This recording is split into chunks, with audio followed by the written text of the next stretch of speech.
policeman on the corner is a good symbol for law. Like the policeman, law directs us in doing the right things to live together in harmony. And law forbids us from doing the wrong things that tend to destroy that social harmony. But law is more than the policeman on the corner, more than the courthouse where our laws are enforced, more than the jail where lawbreakers are punished. Law is one of three forms of social control which regulate our daily lives. Custom, what we usually do. Moral code, what we should do. And law, what we must do. Now, just how do these social controls affect us? Well, in the teen canteen in our town, we'll find part of the answer to that question. You see, the canteen is always busy early in the evening, but on weeknights the crowd thins out gradually. So when the clock approaches closing time, things quiet down in a hurry. The club has its own laws about closing and the members obey them. After closing time, you won't find anyone there, except for the 3 members whose turn it is to clean up. But did I say 3? Just us, Betty? Aren't there always 3 on the cleanup committee? Yes. I wonder who's missing. If it's that Jack McGregor again. It is. I've heard he always ducks out early. It's bad enough with 3 to clean out, but only 2. And he's supposed to be business manager of the canteen. You know, Betty, I'm going to bring this up at the business meeting tomorrow. I'll show that Jack McGregor. I meant to tell you and Betty, honest, Jane.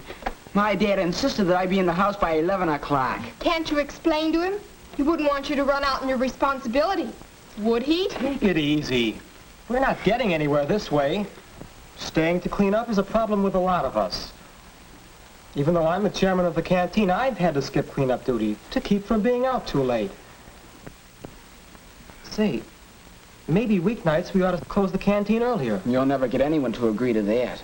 I don't know. Maybe that is the answer.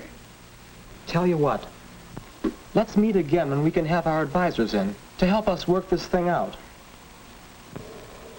As you know, our civic association has been with you from the start. I believe I can speak for the association and as your advisor in recommending that it would be very wise for you to close the canteen on weeknights at 10:30 instead of 11. After all, that's customary in our town. The drugstores, ice cream stores, most of the places of business are closed by that time, and, well, it seems to me that you might close, too. The theater stays open later than 11. But we're not a theater. Some people may question our behavior when we keep the canteen open till 11. I don't think it's right for us to stay out so late. Who's to say what's right? We know what's good for us. Nobody has to stay here till 11 just because the canteen is still open. There's no law that says you have to stay or you have to go. You're a lawyer, Mr. Parks. There's no law, is there? No, Jack, I don't think there is. Now. But I have heard people talking about your late hours here. You'd better realize that the town could pass a law which would compel you to close at 10:30 or 10 or even 9. You see, whatever the community decides is best for itself usually becomes law. The community? Well, aren't we part of the community? Well, of course you are, Jack. But thinking of the community as a whole, well, I wouldn't like to see our town pass a curfew law, as some other towns have. Don't you think it would be better for the community and for you if the canteen were to pass its own law to close weeknights at 10:30? And so Jack is learning about social controls. It's customary, said Mrs. Brown. It's right, said Jane. It's the law, said Mr. Parks. Yes, they can all see how these social controls, custom, moral code, and law have always played a part in the activities of the teen canteen. Here, as in our general society, there are a great many customs, and we accept them. Customs of dressing. We're neat and clean. Customs of courtesy. We're thoughtful of others. What happens if we violate a custom? It isn't serious. Perhaps we simply lose a little prestige. Nevertheless, customs do control us. We make a habit of following them. And then there are moral codes, sometimes called the mores. These are society's standards about what we should and should not do. They are more deeply ingrained in us.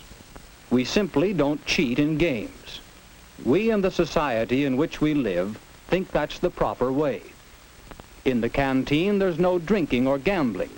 That's in line with the moral code of this group. And what happens if we break the moral codes? Well, anyone who breaks these loses social status. He no longer belongs. He's an outcast. And then there's law. Let's return to that business meeting where a new law or rule has been under consideration. It seems we have 4 good reasons for setting the closing time of the canteen at 10:30 on weeknights. For the convenience of the cleanup committee, we need an earlier closing hour. Then there's the custom in the town. And some feel that it's not right for us to stay out late. Finally, we want to be sure that we stay within the laws of the town so that we can continue to govern ourselves without outside interference. With all these reasons, I'm sure the majority of canteen members will vote for 10:30 closing. What do you say? I think it's the only thing to do. I'll agree. Well, we're only advisors. You make your own laws. But I think you'll find that your new law is a good law.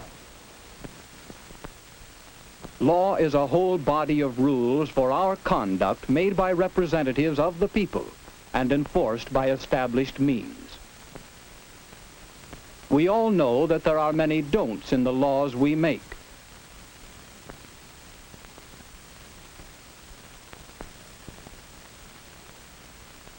Law prohibits what the majority decide is wrong. Law directs what is agreed to be right.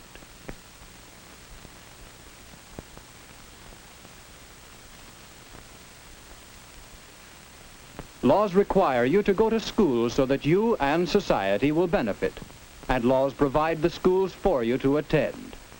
Thus, every day you come in contact with social controls, with custom, with moral code, and with law. Suppose this were you.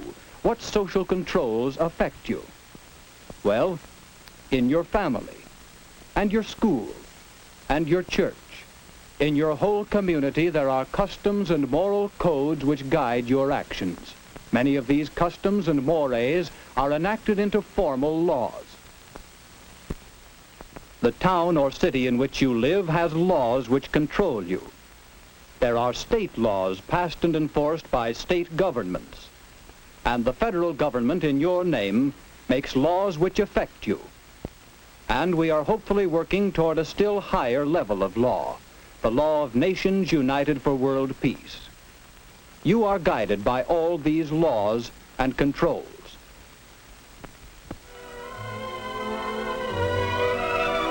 The new law for closing at 10:30 was agreed upon by a majority of the members of the teen canteen. A good law because it agrees with the customs, the moral codes, and the laws of this group and of this community. In a democracy, such laws and social controls belong to the people who live under them. These laws are yours, to make wisely, to change intelligently, to understand and live by.